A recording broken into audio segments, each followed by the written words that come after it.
많은 나라가 5월 둘째 주일을 어머니 날로 이렇게 기념하고 있습니다. 그래서 오늘은 그런 어머니들을 축복하고 또 축하하고 위로하는 그런 의미를 담은 주일 예배라고 할 수가 있습니다. 그래서 오늘 말씀은 르무엘 왕의 어머니가 교훈하고 있는 내용이라고 하는 그런 표제어가 붙은 말씀 속에 한 세 절을 같이 읽었습니다. 르무엘이라는 이름 아주 서원적인 이름입니다. 하나님께 바쳐진 자라는 뜻을 가지고 있어요.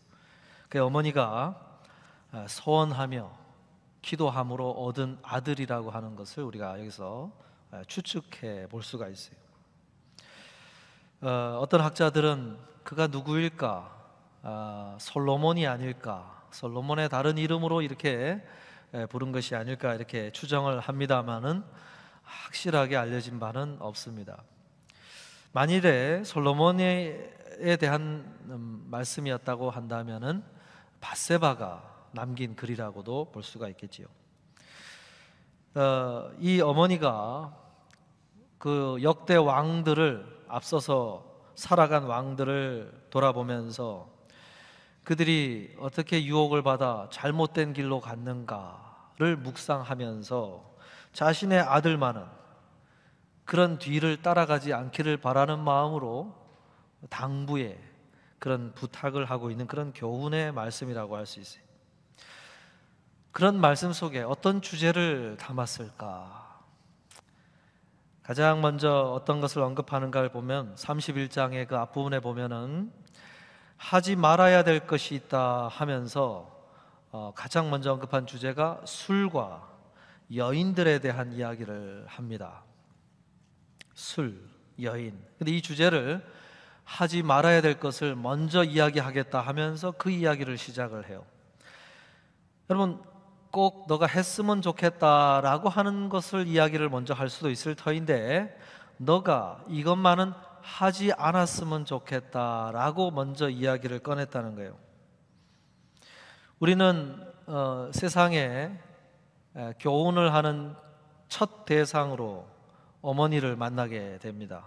히브리인들은 어머니를 가정의 전부로 아주 핵심으로 보는 이유가 한 아이가 태어나서 인생에 대한 처음으로 교훈을 줄 수 있는 대상이 누구냐? 그건 어머니이기 때문에 어머니가 가장 중요하다고 히브리인들은 봅니다. 그럴 때 히브리 유대인 어머니가 가장 먼저 하는 교육이 뭐냐? 하지 말아야 될 것을 가르친다는 거예요.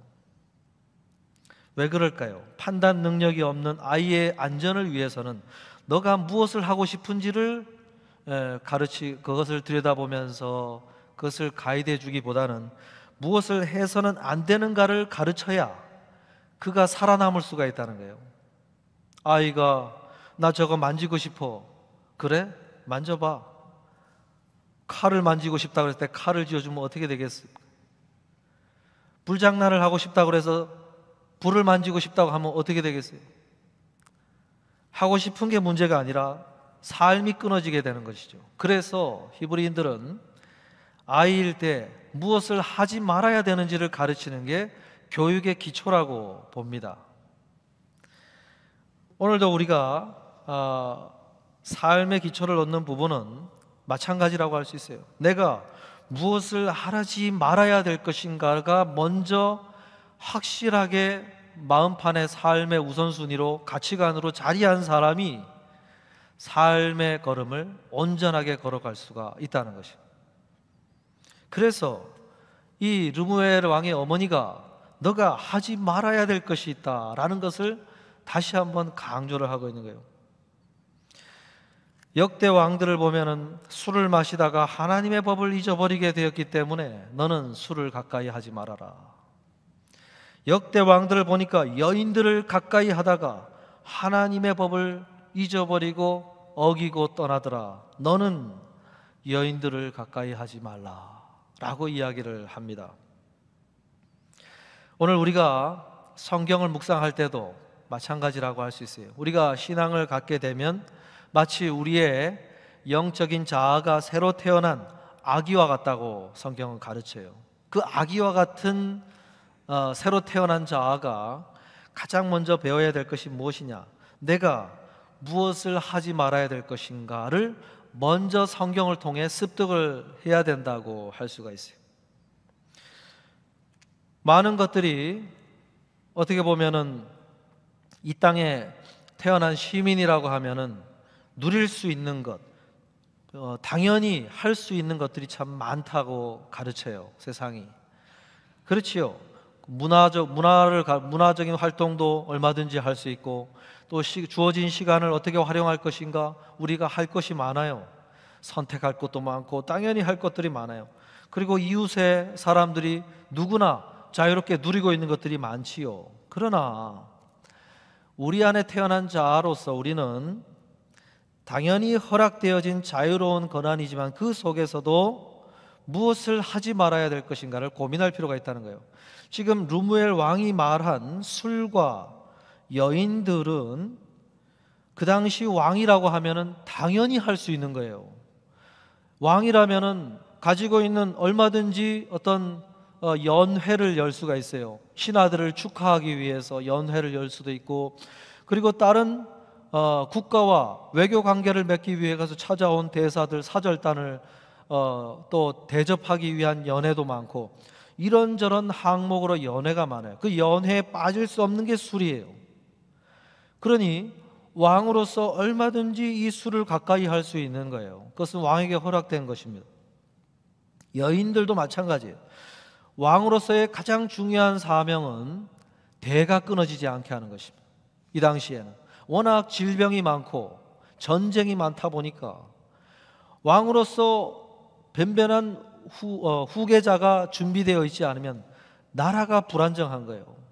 그러니 한 여인으로서 그 대를 이어가서 잇기 위해서 낳은 자녀가 전쟁터에 나가서 죽었으면 다시 후궁을 맞아서 대를 잇게끔 만드는, 그것이 굉장히 중요한 사명 중의 사명이라고 할 수 있어요. 그러나 르무엘 왕이 그럼에도 불구하고 너에게 주어진 능력과 권한과 자유로움으로 할 수 있는 것이라 할지라도 그것들이 하나님과의 관계에 미치는 해악이 있더라 하면서 너는 술을 가까이 하지 말라, 그리고 여인들을 가까이 하지 말라.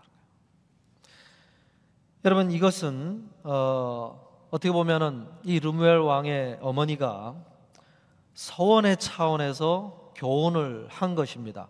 아까 르무엘이라고 하는 이 아들의 이름이 하나님께 바쳐진 자라고 하는 나시린의 성격, 서원하여 드린 어떤 아들로서의 성격을 갖는 아이라는 것을 아주 강하게 우리가 알 수 있는 것처럼, 교훈도 지금 서원의 차원에서 너의 삶을 살아라 라고 이야기를 하고 있는 것을 알 수가 있어요.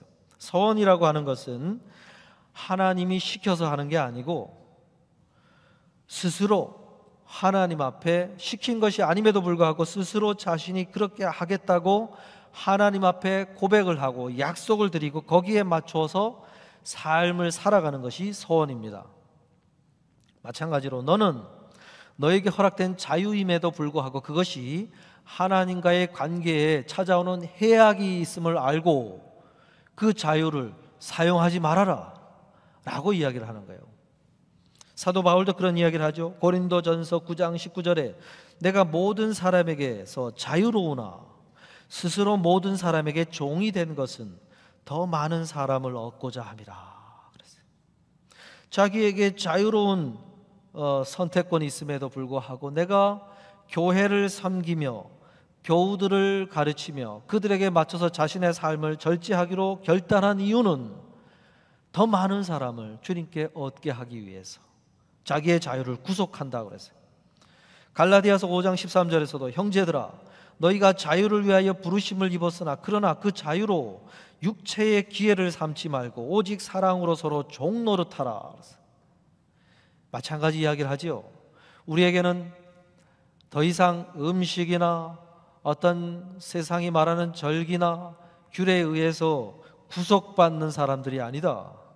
그럼에도 불구하고 우리는 그 자유로 육체의 기회, 나의 육신의 어떤 유익을 위해서 사용하는 것이 아니라 오직 주께서 허락하신 사랑으로 섬김의 자리, 섬김을 통하여 하나님을 영화롭게 하는 그러한 삶을 살아가기 위하여 그렇게 걸어가는 자다라고 이야기를 하고 있습니다. 르무엘의 어머니도 아들에게 그런 차원에서 술과 여인을 이야기했다고 할 수 있어요.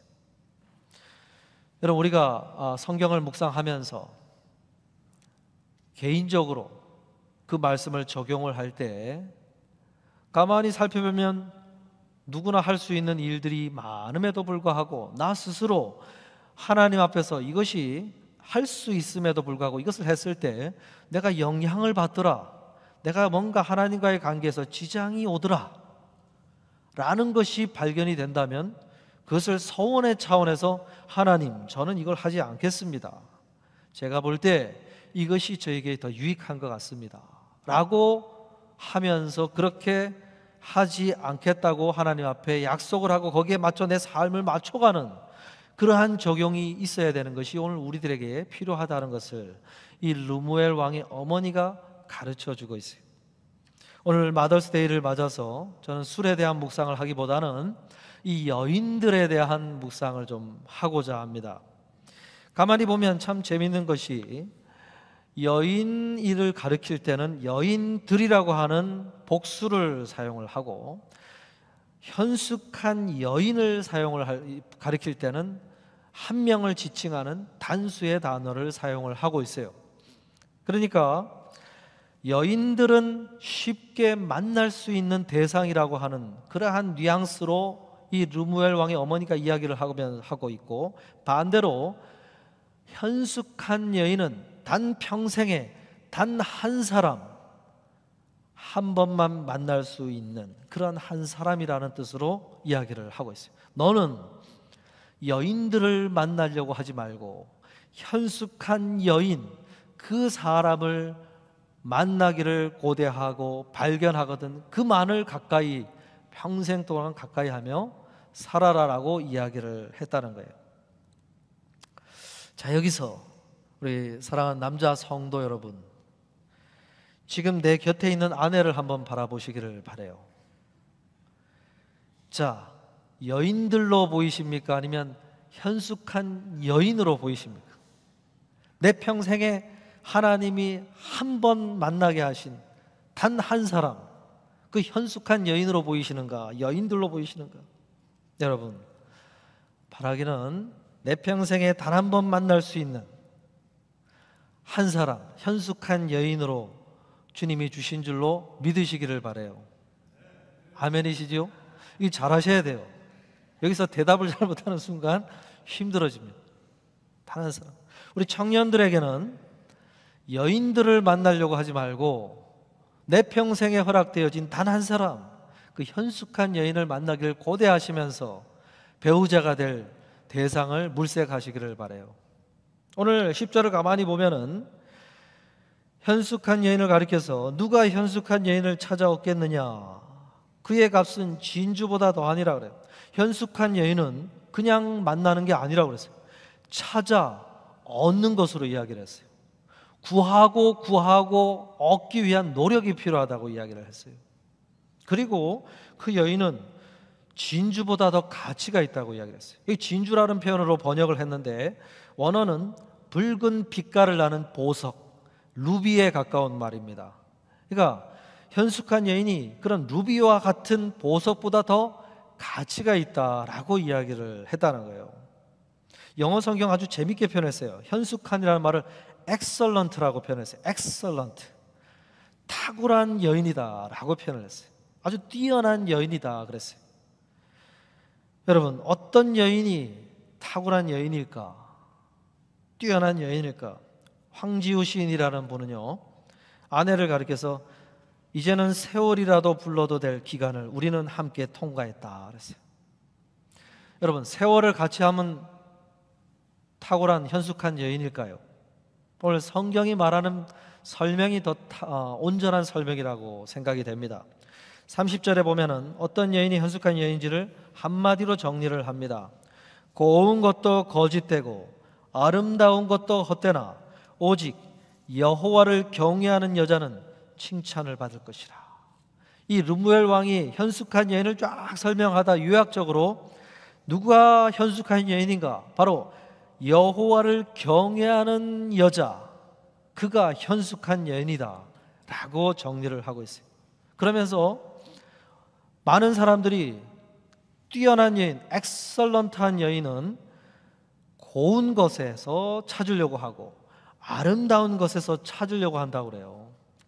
그리고 곱다라고 하는 것은 뭔가 아주 영어는 charm이라는 단어를 썼는데 매력적인 여인을 가리킵니다. 뭔가 이렇게 끌어들이는 매력이 있는 여인. 야, 저 여인을 만나더니 막 자꾸 생각이 나고 뭔가 아주 매력적으로 보이더라. 우리가 콩깍지가 씌었을 때 그렇게 보인다고 하죠. 그러니까 매력적인 거, 그런 것을 가른 게 곱다라는 표현이에요. 그런 고운 여인이 엑설런트한 여인이냐? 아니라고 하죠. 아름답다라고 했는데 아름다운 여인은 어떤 여인을 가리키는 걸까요? 이거 아주 외모적인 표현입니다. 굉장히 화려하고 뭔가 사람들의 눈길을, 시선을 끌어당기는 외모를 갖춘 사람, 그 여인이 아름답다라고 표현하는 거예요. 매력이 있고 아름다워서 막 시선을 계속 끌어당기고 있는 여인이 엑설런트한 여인이냐? 아니라고 그랬어요. 그런 부류는 다 여인들로 들어가는 부류다. 르무엘 왕은 그렇게 왕의 어머니는 그렇게 표현을 하고 있어요. 그것은 그 현숙한 여인의 기준이 되지 못한다. 왜냐하면 그 매력이 지속되지 않기 때문이다. 그 아름다움이 평생 동안 시선을 끌고 가지 못하기 때문이다 라고 이야기를 해요. 그러면서 더욱 중요한 부분은 여호와를 경외하는 여인에게 있다라고 소개를 하고 있어요. 여러분, 오늘 여호와를 경외하는 여인, 이 여인이 고운, 곱고 아름다운 그러한 사람들보다도 더 끌어당기는 매력이 있는 여인이라고 르무엘 왕의 여인이 어머니가 표현을 하고 있어요. 무엇이 여호와를 그러면 경외하는 것일까요? 여기에 대한 이제 해석이 좀 있어야 되겠죠. 여러분, 여호와를 경외하는 여인에게 그 여호와를 경외하는 여인에게 있는 모습은 어떤 것일까? 앞서서 이제 쫙 설명하는 것을 보면은 르무엘 왕의 어머니가 소개하는 그 여호와를 경외하는 여인의 내용이 무엇이냐면 여러 가지 그 당시 기준으로 여인에게 요구되는 여러 가지 면에서 아주 그것들을 잘 수행해 나가는 균형 잡힌 모습을 한 여인으로 소개를 하고 있어요. 모든 일과 성품에 잘 균형 잡힌 여인, 그 여인이 여호와를 경외하는 여인이라는 거예요. 어떤 면에서 그럴까요? 11절을 보니까 산업이 핍절하지 아니하겠다 그랬어요. 산업이 핍절하지 않는다 그랬어요. 그러니까 산업, 그 당시에 그 가정에 허락된 자원들을 함부로 낭비하는 자가 아니라고 그랬어요. 그것을 아주 잘 관리하고 사용할 줄 아는 여인이 여호와를 경외하는 여인이다라고 소개를 했어요. 우리는 쉽게 선입관을 갖습니다. 여호와를 경외하는 여인이라고 한다면 뭐 교회 생활에만 치중돼 가지고 거기만 매여 가지고 살림은 팽개치고 아이들은 돌보질 않고 뭐 그런 여인을 여호와를 경외하는 여인이 아닌가, 그렇게 쉽게 선입관을 생각할 수가 있어요. 그러나 이 르무엘 왕의 어머니가 소개하는 여호와를 경외하는 여인은 산업을 지혜롭게 잘 관리하는 그러한 여인이라고 소개를 했어요. 여러분, 그 당시에 여인이 해야 할 일은 상당히 많았어요. 오늘날 같이 슈퍼마켓이나 뭐 몰이 있는 것이 아니었어요. 그러니까 가정에 필요한 것을 얻기 위해서는 이 사람에게 찾아가서 나 이게 필요한데 이거 좀 줘. 심지어는 멀리 떨어진 마을에게까지 찾아가서 그것을 구해와야만 되는 그러한 시대였어요.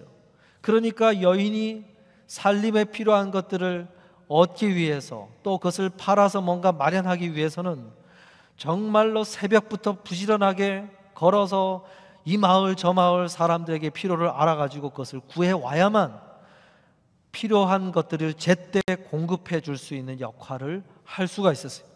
그 역할을 너무나 잘했다는 거예요. 여호와를 경외하는 여인은 어떤 것을 하는가 봤더니 막 옷수선을 해야만 했었고, 직접 하든지 아니면 솜씨가 부족해서 다른 사람에게 손을 빌려야 되면 그것을 갖고 가서 하루 종일 어떻게 애원을 해가지고 그것을 마련해서 수선을 해놔야만 됐어요. 심지어 부동산 거래까지 했다고 소개를 했어요. 밭을 팔아야 되는 일도 여인의 몫이었다고 그랬어요.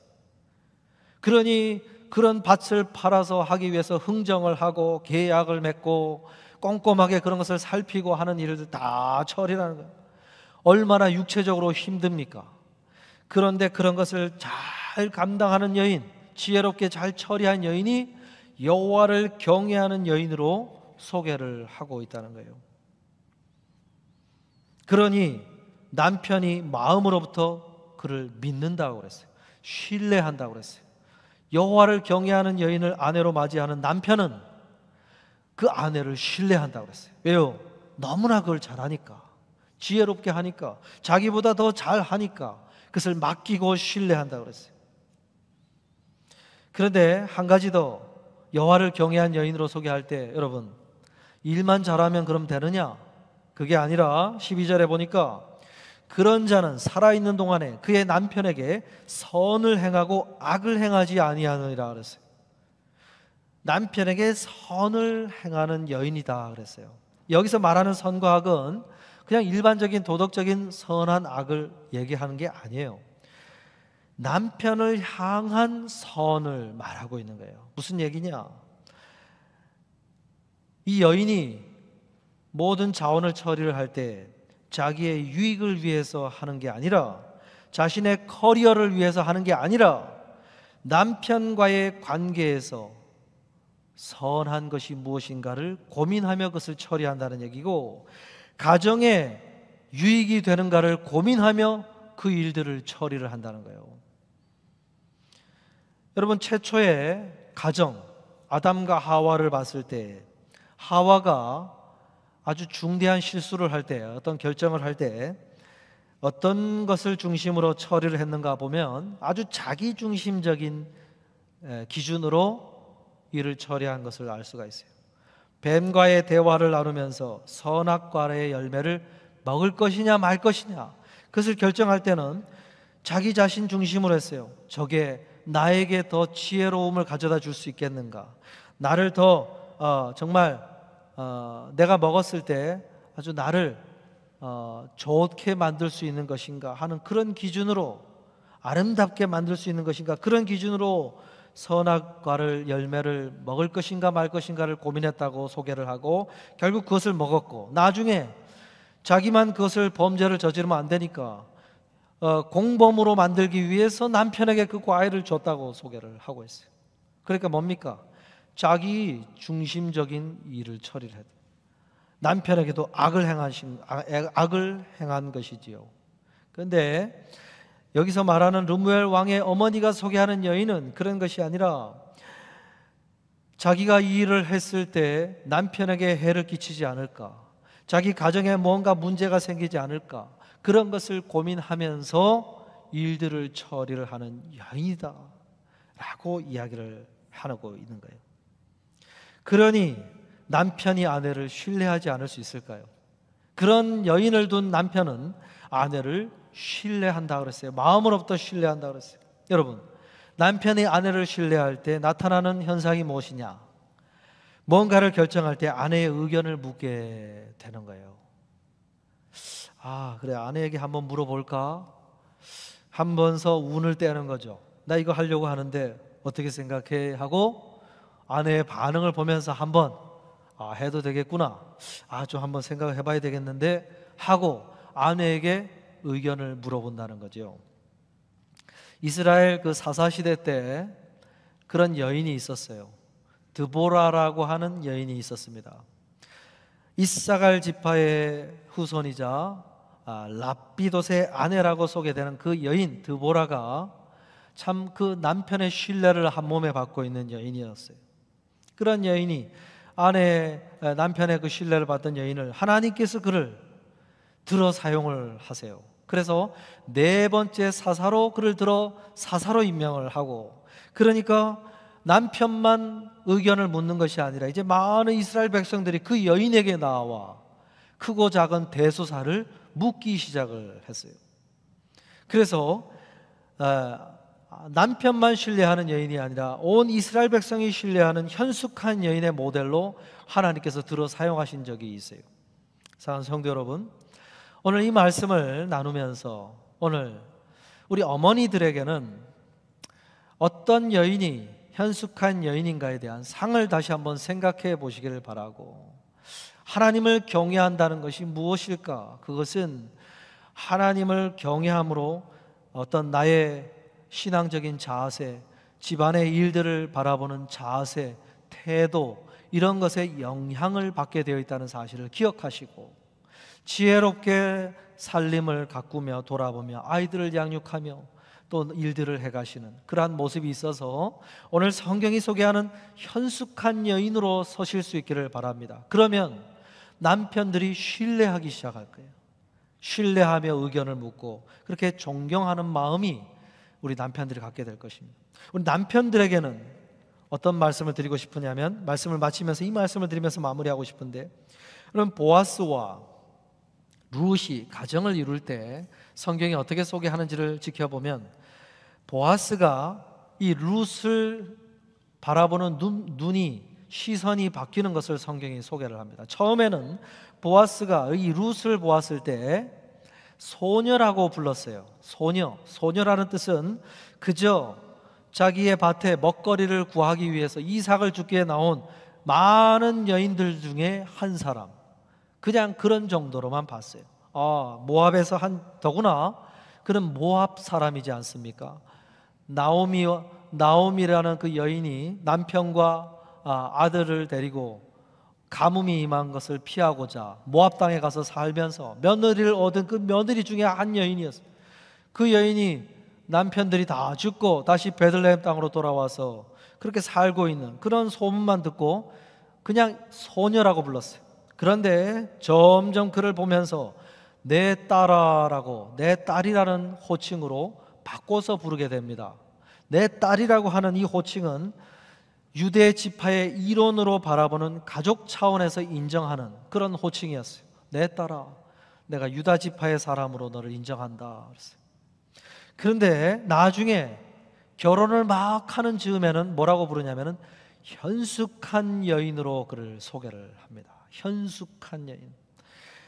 내가 룻이 어머니의 자기의 모압 신을 버리고 우리 이스라엘 백성이 섬기는 여호와 하나님을 자기의 신으로 받아들였다는 것, 그 정도는 알고 있었는데 가만히 지켜보니까 그가 어머니, 시어머니를 모시기 위해서 젊은 나이에 하지 않아도 될 고생을 사서 하면서 밭에 나와서 어머니를 봉양하기 위한 양식을 구하고자 와가지고 이삭을 밤이 맞도록 그 주워가는 모습들을 지켜보면서, 그 룻의 모습을 보면서 그가 참 경건한 신앙을 가졌구나, 여호와 하나님을 참으로 경외하는 여인이구나 하는 것을 바라보면서 그를 현숙한 여인으로 보게 된 거예요. 그러면서 르무엘 왕의 어머니가 이야기한 것처럼 내 평생에 단 한 번 만날 수 있는 여인, 그 현숙한 여인을 내가 발견했구나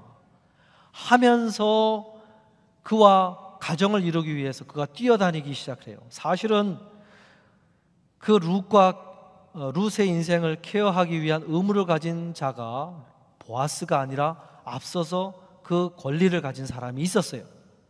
그런데 그를 찾아가서 내가 저 여인을 케어하겠습니다, 내가 저 여인과 가정을 이루겠습니다 하고 보아스가 가가지고 자기의 마음을 설명을 하고 장로들에게 가서 설명을 하고 그 권리를 내가 갖도록 해달라고 부탁을 해가지고 겨우 룻과 가정을 이루게 된 거예요.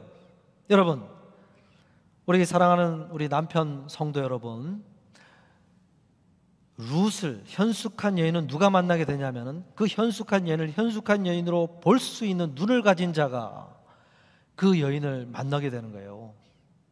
오늘 그런 보아스와 같은 현숙한 여인을 바라볼 수 있는 눈을 가지고 우리 아내들을 바라보실 수 있기를 바랍니다.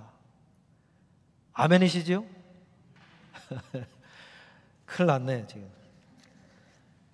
여러분, 이런 눈으로 아내를 바라보는 보아스와 현숙한 여인, 여호와를 경외하는 그런 삶을 갖고 간 여인 룻이 만나서 가정을 이뤘더니 오벳이 태어나고 이새가 태어나고 다윗이 태어나는 거예요. 여러분, 그런 가정, 그런 가정이 될 때 하나님의 사람들이 그 가정 속에서 배출이 되더라. 사랑하는 성도 여러분, 오늘 이러한 남편들이 되시고 이러한 여인들이 되셔서 오늘 이 시대에 하나님이 필요한 자들이 그 가정을 통해서 세워지는 은혜가 우리 모든 성도님들 가정에 있기를 주님의 이름으로 축복합니다.